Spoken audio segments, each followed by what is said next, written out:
প্রিয় দর্শক, cook and food থেকে সবাইকে স্বাগত জানাচ্ছি। আশা করি যে যেখান থেকে ভিডিওটি দেখছেন সবাই ভালো আছেন ও সুস্থ আছেন। আজকে চিকেনের রেসিপি করে দেখাবো, একটু অন্য ধরনের, অন্য রকমভাবে করব। এখানে চিকেন ও ফুলকপি দিয়ে করে দেখাবো। আমি কড়াই বসিয়ে দিলাম গ্যাসে। এখানে সাদা তেল দিয়ে দিলাম। ভাজার জন্য দিয়ে দিচ্ছি পেঁয়াজ কুচি, টমেটো, কাঁচা লঙ্কা, শুকনো লঙ্কা দিয়ে দিলাম। ভালোভাবে ভেজে নেব। খুব লাল করে ভাজবো না, হালকা কালার করেই ভেজে নেব। কালারটা যাতে ঠিকঠাক থাকে। দেখুন, এরকম হালকা কালার থাকবে। ভাজা হয়ে গেছে। এবার আমি ছাঁকনিতে করে তেল ঝরিয়ে ছেঁকে তুলে নিচ্ছি। ঠান্ডা করে ব্লেন্ডারে পিষে নেব। ঠান্ডা হওয়ার জন্য রেখে দিলাম। ওই তেলে দিয়ে দিচ্ছি হলুদ গুঁড়ো ও লবণ। হলুদ ও লবণ দিয়ে চিকেনটা ভেজে নেব।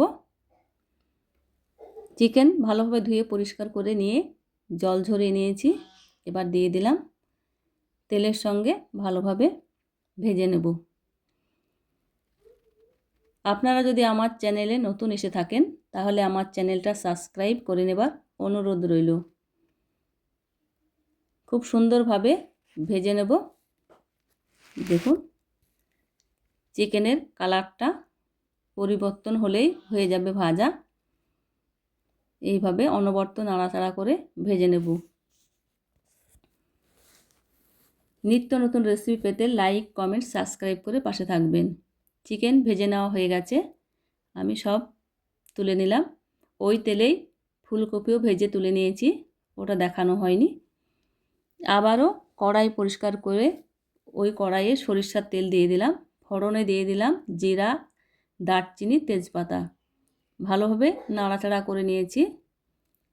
এখানে যে মশলাটা ভেজে পেস্ট করে রেখেছিলাম ওই মশলাটাই দিয়ে দিচ্ছি তেলে। মশলা ভালোভাবে তেলের সঙ্গে কষিয়ে নেব।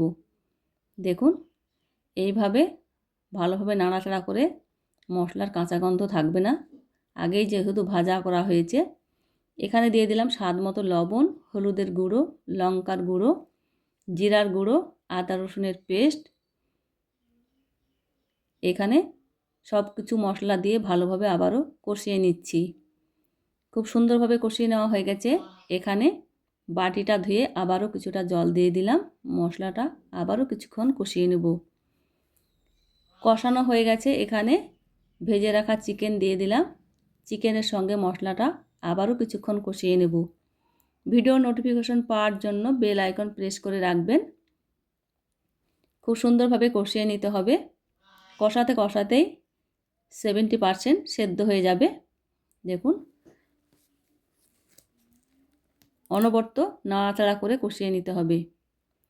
ফুলকপিও আগে থেকে ভাজা আছে, অনেকটাই সেদ্ধ হয়ে আছে।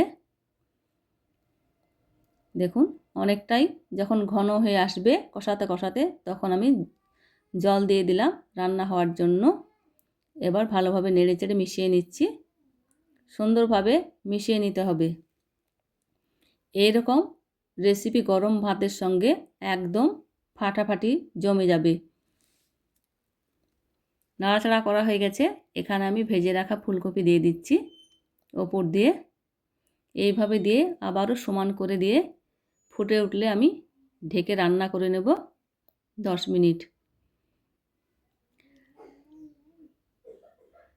দেখুন কত সুন্দর ফুটে উঠেছে। এবার আমি ঢেকে রেখে দেব। ঢেকে রেখে দিলাম। 10 মিনিট পর আবারও ফিরে আসব। 10 মিনিট পর ফিরে এলাম। দেখুন, আমার ফুলকপি দিয়ে চিকেন রান্না হয়ে গেছে। এখানে আমি গরম মশলা ছড়িয়ে দিয়েছিলাম, ওটা স্কিপ হয়ে গেছে। আবারও নাড়াচাড়া করে দিলাম ভালোভাবে। নাড়াচাড়া করার পর হয়ে গেছে। এবার আমি নামিয়ে নিচ্ছি।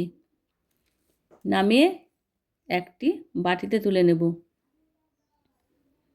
বাড়িতে যদি ফুলকপি থাকে এইরকমভাবে চিকেন দিয়ে একবার বানিয়ে দেখতে পারেন। এখন তো শীতের সময় ফুলকপি পাওয়াই যাবে। আমরা তো ফুলকপি অনেক রকমভাবে খাই। একবার চিকেন দিয়ে বানিয়ে দেখতে পারেন, খেতে তো দারুণ হয়েছে, অসম্ভব মজার হয়েছে। বন্ধুরা কমেন্টে আপনাদের মূল্যবান মতামত জানাতে ভুলবেন না, লাইক দিয়ে পুরো ভিডিওটি দেখে নেবেন।